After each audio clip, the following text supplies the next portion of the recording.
Hi, and welcome to another episode of All Things Considered. Tonight, I wanted to do a video on a particular subject that has been danced around and tiptoed through. And Seattle, I'll need your help. And anybody connected to Seattle that knows exactly what's going on here. But before I get into that, I wanted to say this. My videos that I've been making, I use a digital camera, a Nikon L830. Why? Because I like it. A couple years back, I was looking for another digital camera. And if you know me, I like things that are simple. I don't like things that are very complicated. I just like to be able to get on and go. Get in and go. That's why I like a car that's an automatic. Get in and go. I like a camera. Just turn it on, point, shoot, take a good picture. Well, this video camera slash digital camera has video capability, and it has audio, so I can record my videos very simply, because I just want it to be me and I want it to be you, the viewer, watching my videos. But for a long time, I thought I had been cleaning my lens on my camera, until a friend suggested that I start cleaning it with a microfiber rag, a clean microfiber rag that I use only for this camera. So I bought some microfiber rags and I cleaned the lens. And the video that I made yesterday and put up, oh, it was the difference between night and day. It was bright, my face was clear, it looked nice and neat. And I'm like, oh man, so I've got over 150 videos that I put up that are basically muddled. You can still hear it and you can still see me, but it's not as clear and clean as I wanted it to be. So from now on, hopefully my videos will be much more pleasant to view. Even though it's going to be just me, it's going to be just you, and a topic that I find to be very, very important. And speaking of that, when I said I need your help, I came across a couple of articles that do not tell the whole story about Seattle and the homelessness problem and low-income residents in Seattle and low-income housing. And what I'm getting at is that a while back, 60 Minutes did a story on the Seattle homeless. And it was, oh shoot, hold on, I was afraid of that. I was going to have to go in and read who it is that's doing the, Anderson Cooper. I should have known. I should have remembered his name, because he's kind of all over everywhere now. And Anderson Cooper, he went to Seattle. And he did a story for 60 Minutes, and he walked away with a wrong impression of what's wrong with the homelessness issue and what's wrong with the low-income issue. He walked away contributing the homelessness problem to the high cost of rent in Seattle on non-affordable housing. That's not the problem. Before there were problems with affordable housing, before all the transplants moved in and sucked up all the areas, sucked up all the housing, caused the housing prices to go up, before all of that, before all of the transplants moved in and became tech giants, before all of that, Seattle still had homeless. There was still a homeless problem there. Of course, back in the 90s, when the homeless problem started to rise a little bit, the homeless problem could still be fixed. It was still manageable. Now, you're never going to be able to fix the homeless problem 100%. That's a given. You're going to have to deal with it as it comes to you. Now, when I say you can't fix the homeless problem, there's always going to be homeless. Always going to be somebody that loses their apartment and they're kicked out on the street. Somebody that loses their job, that they have no money coming in, so therefore they're kicked out on the street. The apartment they were living in, new owners bought it, and it's no longer affordable because they want to make a profit. Now, I'm not a bad guy here. I'm not against people making a profit. If you work hard and you save up your money and you figured out how to turn a profit on your business or your small company, that's fine. This is America. We were founded on the ideals and principles that you could make it here, that you could start a business, you could make money, and you could have your life, your liberty, and your pursuit of product, property, or happiness. Originally it was pursuit of property, and that would make most people happy to own property. You know, own a house, own some land. But it's life, liberty, and pursuit of happiness. Now it says the pursuit of. That doesn't mean that you'll always be able to find your happiness. You can pursue it all you want, but you'll not always obtain it. But you'll always have the right to be able to pursue whatever makes you happy. That's in theory. That's what the Founding Fathers had wrote down for us.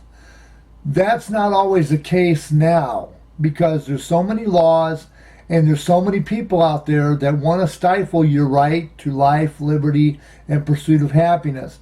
They want to stifle your quality of life. They want to restrict your liberties and your abilities to pursue your happiness. Now, when Anderson Cooper went to Seattle for 60 Minutes, he came away with the story of it's affordable housing. It's affordable housing. And I've tried looking this up on the internet, and I have not been able to come across anything that remotely tells me what I want to know. I've got questions, and upon looking at things, and maybe my search is bad, I don't know. That's another thing. Maybe you out there in YouTube land, maybe you know how to more accurately search for a topic, and you could put it, you could put a how-to down in the comments. But I tried looking up how low-income people, how can they live in Seattle with everything as high as it is? And when I say low income, I'm not talking about the $60,000 to $70,000 a year people. I don't want it to be about the ones that could be comfortable if they would just curb their appetite. I'm talking about the ones that are on SSI, and the ones that are on Social Security, and the ones that are on veterans pay, the ones that are retired and have to work another job so they can make ends meet. I'm talking about the ones that are on welfare. Those people. Us, the little guy. And I'm sure there's some of you out there that are watching this video that are the little guy. And maybe you know how to make it work. My point being is that I can't find anybody that's willing to talk about it. So I guess it's going to be me. How does the little guy that's making $20,000 a year or less, how do we survive in a city that doesn't want you to survive? Now, they say it's apartment cost. They say because the apartments are expensive, they say that that's the reason. That's possible. Now, like I said, I'm not against anybody making a profit as long as the profit you're making does not hurt anybody that's involved. If you buy an apartment complex that was low income, that was affordable housing, if you buy it, within, I think it's like 2 years, you have the option of turning it into fair market rent. If you do that, you have to make allowance for those that are already living there. You can't just say, oh, you were paying $295 a month in rent? Well, I don't like that. I want to rehab the building and I want to charge $3,000 a month. Yes, you can do that. Yes, you can. You can do that, and if that makes your heart content, that's fine. If you can sleep at night, that's fine. But what about the ones that automatically went from being the $280 some a month tenant to having to pay $3,000 a month? That's like twice more. That's twice more than what they get each month. How is somebody that's on SSI making $771 a month supposed to live in Seattle? Now, I'm not talking about just surviving. When I say live, I mean have a life. Now, Seattle is just one city in the whole United States.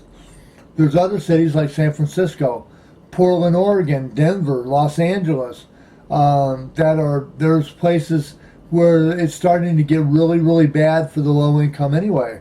Getting bad for the low income. Now, when I say that, I'm saying that with the utmost respect for the people that are involved. You're a business, I get that. Housing is not a necessity anymore. As a matter of fact, I don't really know if it ever was a necessity. But for me, these things are a necessity now. Housing, affordable rent for everybody. 2, groceries.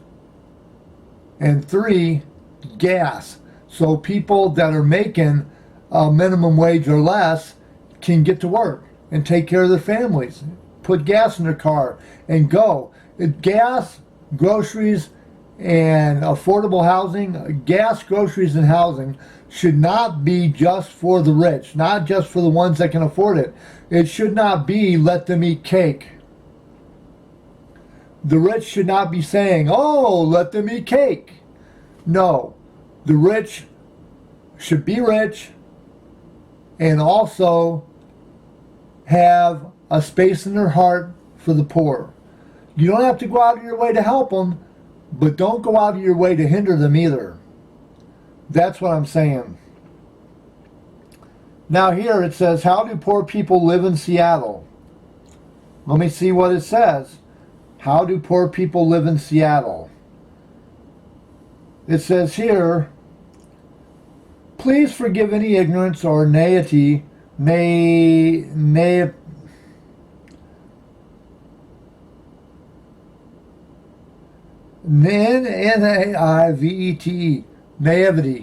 in this question, but how exactly do lower income people make it in Seattle?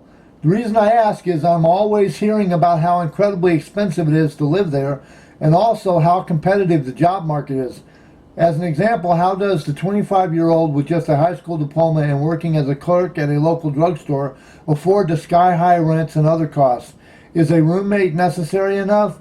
Would this person be helped by any social services, or does someone like this not exist in Seattle due to the exorbitant cost of living? I'm very curious.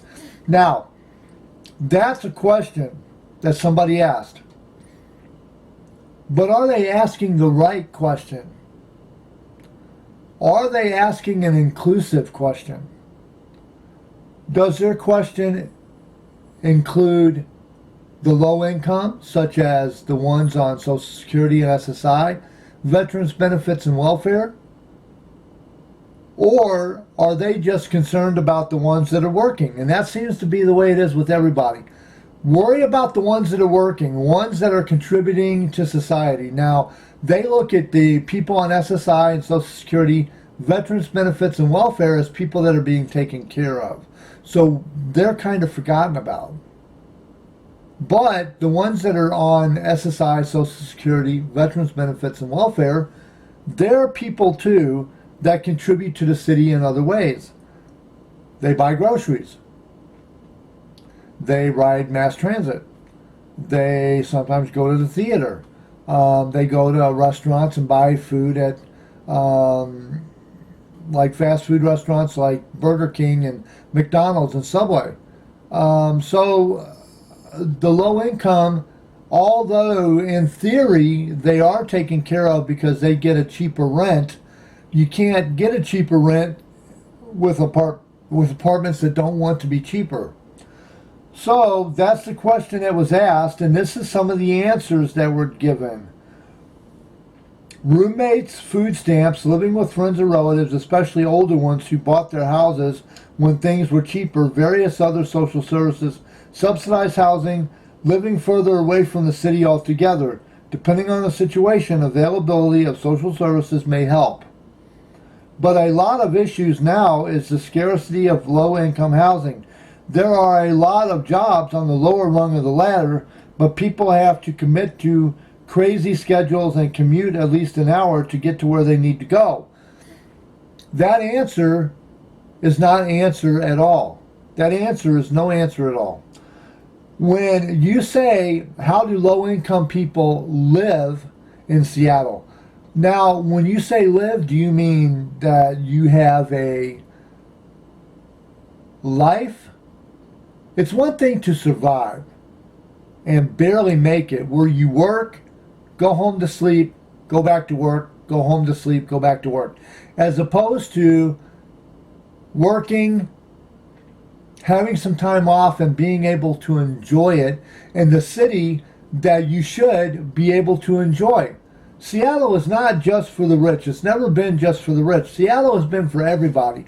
And up until the last, I'd say, 15 to 20 years, Seattle has been a city for everyone. If you were on SSI or Social Security, veterans benefits, or welfare, there was something within the city that you could do and enjoy it. You could feel like a regular citizen.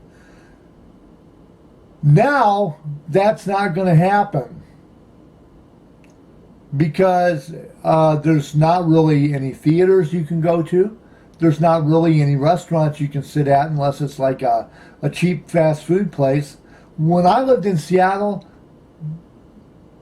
you could take $500 a month and you could live good in Seattle at that time. You could. Rent was way cheap if you're on subsidized housing.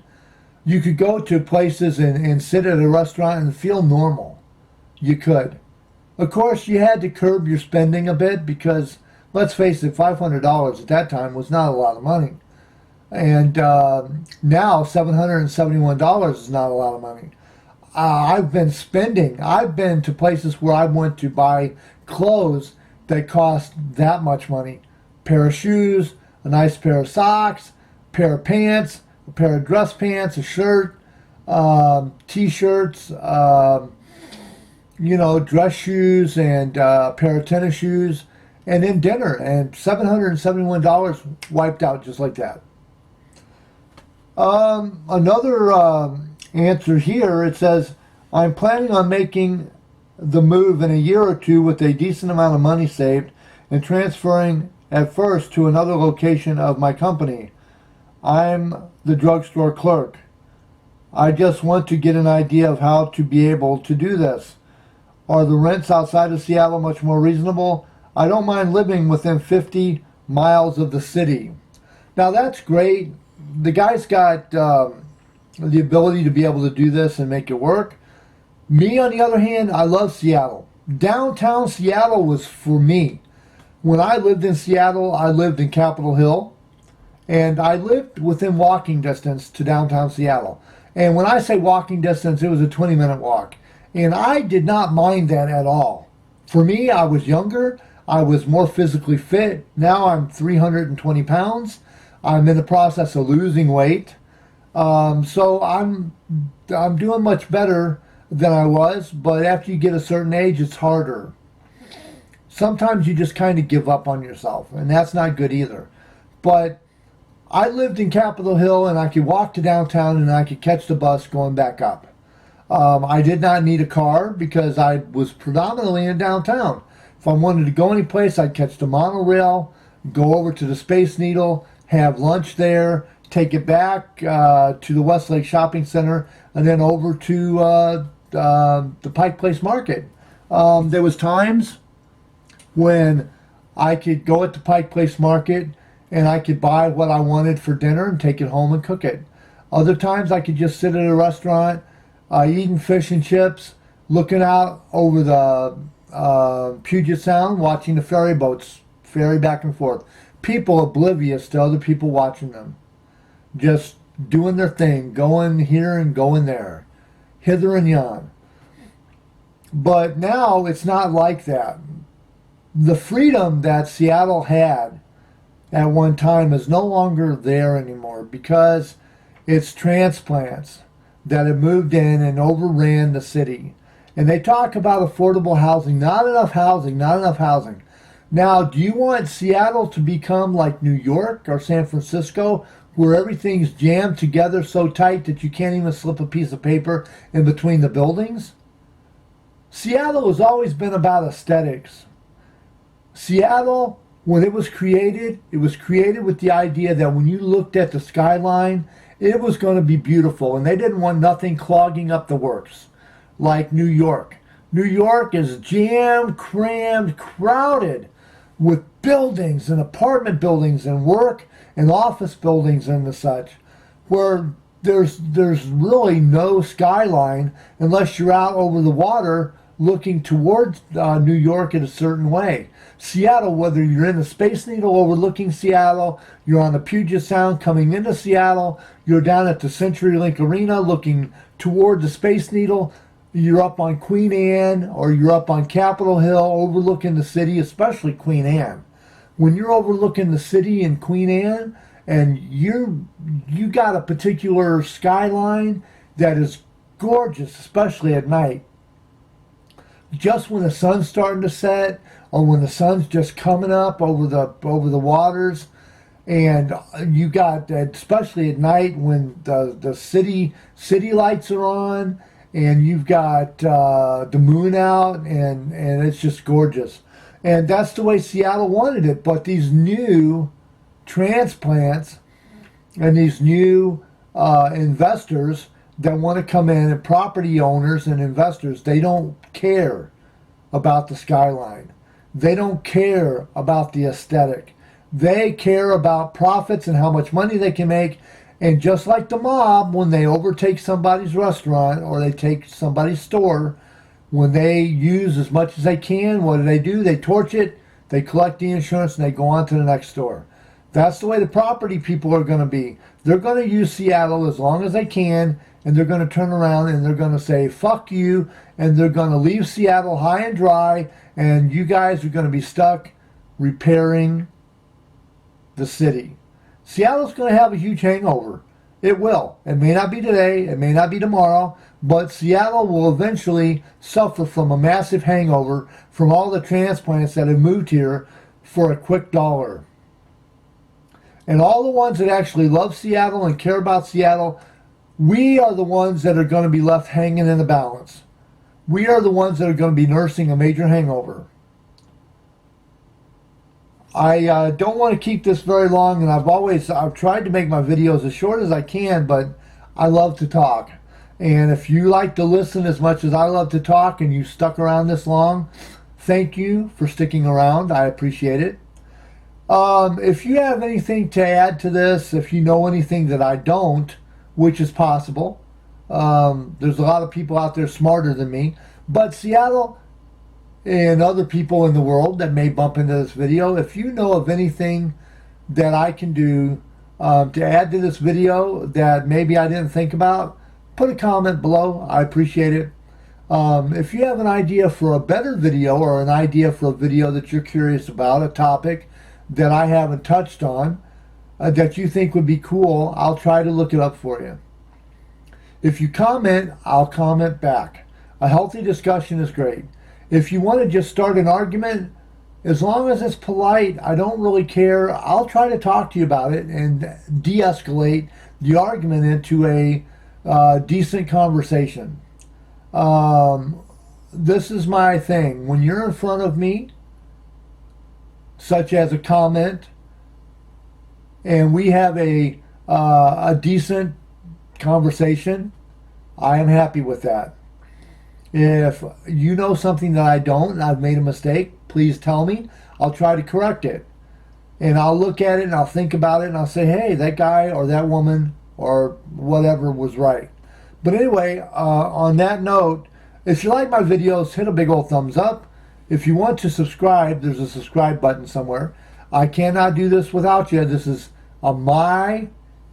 me and you, trying to make the world a better place. Seattle, and all points beyond. On that note, I'm going to let you go. This has been All Things Considered. Have a good night, Seattle, America, and all points beyond.